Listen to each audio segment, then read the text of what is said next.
There's only a couple of things that come to mind when I think about Ousen and his strategy in the latest chapter. I reread this chapter a couple times, and then reread the last chapter just to kind of get a good grasp on what's going on here, and it's very apparent, it was already apparent from last chapter, that Ousen would not attack Yo. He said it was the perfect city, and that pretty much means he would not attack it, because it would be impossible to take that city. So, obviously, from everything we know from Ousen's character, he would not initiate a fight he knows he would lose. He only goes into a fight he knows he will win. So, that's what makes this entire situation interesting, because he would not begin this war if he thought he was going to lose. And so, looking at the situation here, I feel like Ousen has changed the plan a tiny bit, but not a whole lot. Now, hear me out, okay? There's two possibilities here.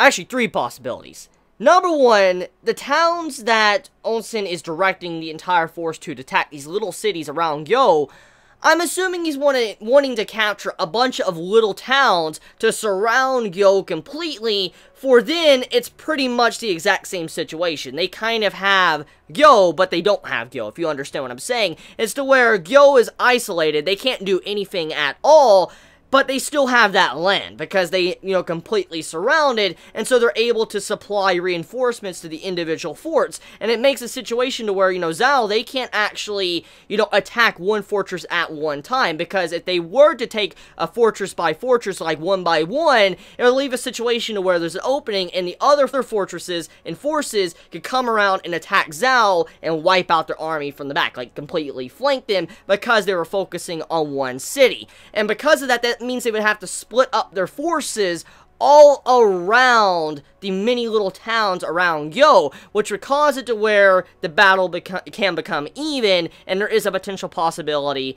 of winning.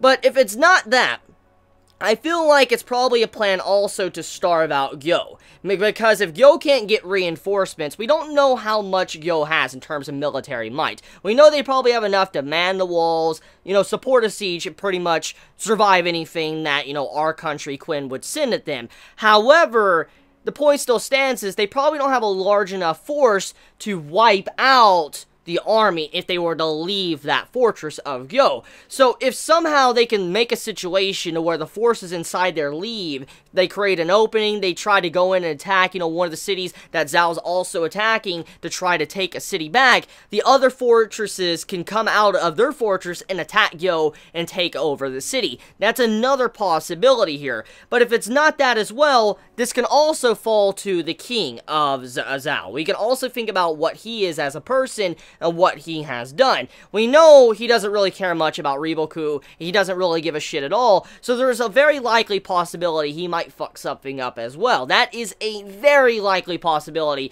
It might not even come down to Riboku and Ousen, outwitting each other. It might come down to the king just being very incompetent and fucking everything over, and that's what caused the entire country to fall to the ground. That most likely might happen.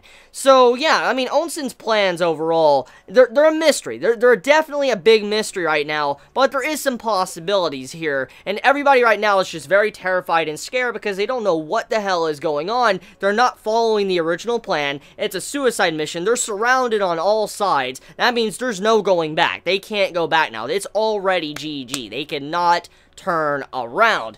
And then to make matters worse, they have all their supplies with them. So once they run out of supplies, it's over. They're not getting any more supplies. It's GG right then and there. So I'm kind of curious on how the situation is going to be handled and what Ousen is going to be doing to outwit Riboku in the future. Now, besides all of that, let's talk about the reaction from all of the states of China. All of them are reacting to what Ousen is doing, and they're pretty much saying that Quinn is destined to fail. There is no way Ousen can win this battle. There's just no way. Everybody is doubting him, everybody's putting him down, saying it's over, and everybody's getting ready to pretty much attack Quinn and take over their country, because it'll leave them crippled if they lose that entire army. So because of this, it leaves them in a situation where, like, holy shit, nobody believes that Ousen can actually do this, but Ousen apparently believes he can do this. So I'm kind of curious on how he's going to outwit everyone and just decimate the entire battlefield. So yeah, I'm pretty damn excited. I'm really excited to see how this is going to go, and, you know, see how Ousen, you know, surprises us all with his tactics and what he does that just shocks us that we never expected could be possible. So what do you think he's using? What do you think that Ousen is currently doing right now? I mean, do you think he's, you know, setting up like a perimeter? He's capturing the individual cities to surround Yo? Or do you think he's trying to capture one city and then march over to the main, you know, actual capital city? Or do you think it's something else going on that we're unaware of? Is he going to do like little attack forces to where he's going to initiate and attack different, you know, armies and then back the fuck out? And he's going to kind of do little strikes back and forth. Is that something he's going to do?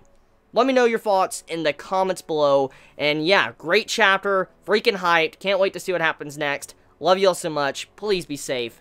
Chibi out.